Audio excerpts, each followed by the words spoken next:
Martin Luther King Jr., Malcolm X. These names evoke memories of the fight for equal rights. So it's no coincidence that Pastor Soaries, my dad, chose these first names for my brother and me. They represent the passion he had to fight for justice. It was a passion linked to the era in which he came of age. I'm Martin Soaries.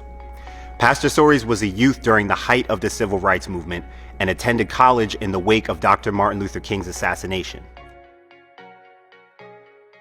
Colleges, especially northern, predominantly white institutions, had significant numbers of black students on their campuses for the first time.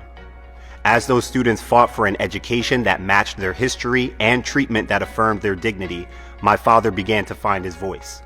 He organized students to help fight for black studies departments and to register voters in the communities to elect public officials that would serve their needs.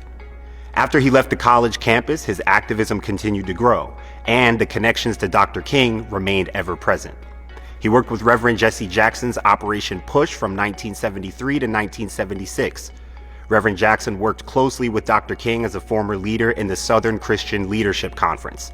And even as Reverend Soaries accepted a call to ministry, his will and desire to fight for the rights of his people remained top of mind. Even in his early days at First Baptist, he addressed issues that impacted congregants in the community, including drugs, teen pregnancy, and violence. He was quick to tell the truth as he saw it, regardless of whether it was popular. A great example of this came on a Sunday in 1995.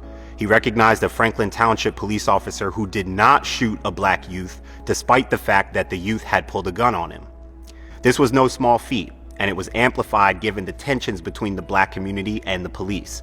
Reverend Soaries addressed the officer who visited First Baptist after the incident during a worship service, saying, "We salute you for your courage. We believe in what's right.